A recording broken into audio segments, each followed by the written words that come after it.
Assalamualaikum warahmatullahi wabarakatuh. Nama saya Rangga Dipradityo dengan NIM S9423-08026, mahasiswa Magister Teknik Sipil Universitas 11 Maret. Saya akan melakukan presentasi untuk mata kuliah Sistem Pengambilan Keputusan dosen pengampu yaitu Dr. Dewi Handayani, STMT, dengan judul Implementasi Prinsip Pareto pada Pekerjaan Perbaikan di Proyek Perumahan dengan studi kasus proyek perumahan di Kota Tangerang Selatan. Di sini topik utamanya yaitu dengan menggunakan prinsip Pareto. Itu konsepsi Pareto yang berasal dari arsitektur ekonomi Italia Vilfredo Pareto dikenal luas melalui prinsip Pareto atau aturan 80/20. Prinsip ini menyatakan bahwa sekitar 80% dari hasil disebabkan oleh 20% dari penyebab. Dalam konteks ekonomi dan manajemen, prinsip ini sering diterapkan untuk mengidentifikasi faktor-faktor kunci yang memberikan dampak terbesar. Menurut prinsip ini, untuk referensi di sini saya menggunakan jurnal dengan judul Implementasi Prinsip Pareto pada pengerjaan perbaikan di proyek perumahan, studi kasus proyek perumahan di Kota Tangerang. Untuk penulisnya yaitu Ryobi Irvanto dan Eva Karoli pada tahun 2024. Untuk latar belakang sendiri yaitu pekerjaan ulang dalam konstruksi pada merujuk pada kegiatan memperbaiki atau mengulang pekerjaan yang tidak memenuhi standar kualitas, menyebabkan keterlambatan dan peningkatan biaya. Tujuan pada penelitian ini adalah mengidentifikasi penyebab pekerjaan ulang dalam struktur bangunan dengan studi kasus pada 4 tipe rumah pada salah satu perumahan di Kota Tangerang Selatan. Rumusan masalahnya ini adalah beberapa contoh aja dari beberapa kerusakan dari jurnal yang saya tinjau, yaitu ada juga dimensi yang tidak sesuai dikarenakan pembesian, ada juga elevasi yang tidak sesuai, ada juga beton yang keropos. Ini cuma beberapa, ada beberapa lagi masalah-masalah yang terjadi di jurnal ini. Ada juga mana yang paling berpengaruh. Untuk masalah yang ditemukan, untuk problem satu ada sekitar 9, untuk problem 2 itu ada 2, untuk problem 3 itu ada 6, problem 4 itu ada 6, dan problem 5 ada 5. Di sini dipisah-pisah berdasarkan dari ada yang umum, ada juga berdasarkan tipenya, ada yang rumah tipe A, tipe B, tipe C, dan tipe D. Di sini setelah didapatkan hasil kerusakan yang didapatkan dari lapangan, dibuat tabel analisis biaya dan persentase kumulatifnya. Untuk persentasenya, untuk jenis pekerjaannya sesuai dari yang sebelumnya, tapi ini di jenis pekerjaannya itu untuk hasilnya. Berarti kan tadi ada juga yang kayak pemasangan besi yang mengakibatkan juga tidak sesuainya, dimensi tidak sesuai.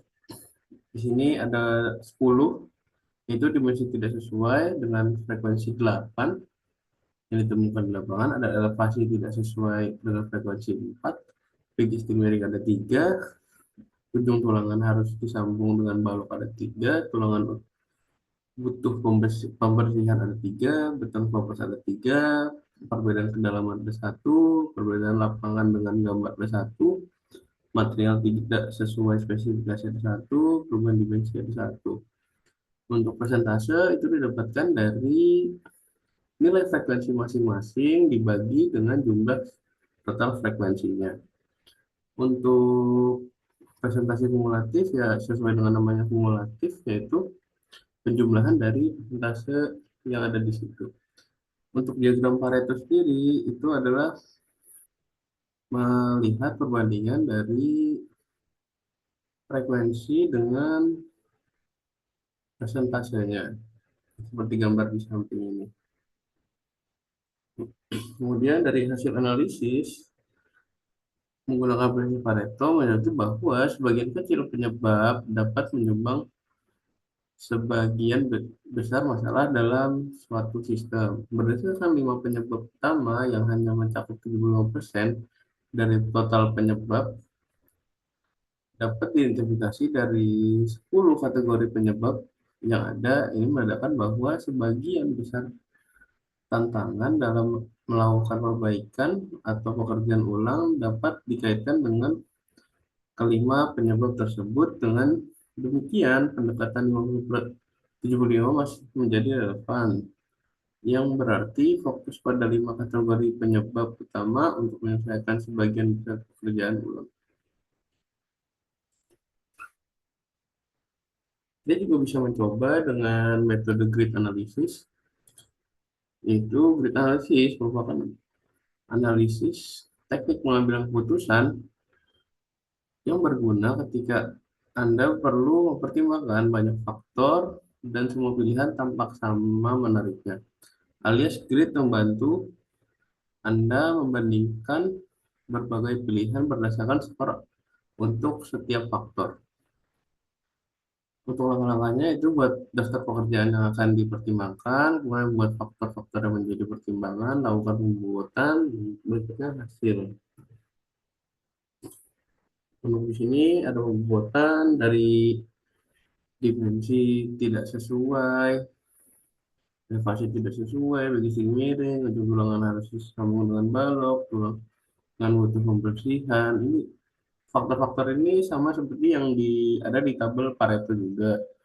Di sini untuk pembuatannya itu ada biaya, waktu, jumlah pekerjaan, dan risiko. Kemudian hasil perhitungan. Di sini tidak di hasil perhitungan kita menambahkan nilai relatif. Nilai relatif yaitu nilai seberapa penting dari faktor yang akan dianalisis. Misalnya biaya dengan dimensi tidak sesuai. Itu biaya memiliki faktor paling besar yaitu 4. Untuk angka 12 di sini itu didapatkan dari pembobotan sebelumnya, yaitu dimensi sesuai biaya itu 3 dikali untuk nilai relatifnya biaya itu 4, maka dapatkan 12. Maka didapatkan setelah semua perhitungan dapat total hasil analisis setelah pembuatan didapatkan bahwa dimensi tidak sesuai merupakan pekerjaan yang paling berpengaruh, di mana didapatkan nilai total 23. Untuk kesimpulannya, Pareto itu merupakan hasil dari hasil kesimpulan dari Pareto hanya berupa diagram, sedangkan grid analisis itu adalah pembobotan, di mana Pareto itu membutuhkan data seperti harga, biaya, dan seringnya terjadi untuk grid analisis itu ada faktor subjektif di mana kita ada kedalaman dalam masalah tersebut, di mana makanya ada pembobotan yang kita tentukan sendiri. Yang presentasi dari saya, terima kasih. Wassalamualaikum warahmatullahi wabarakatuh.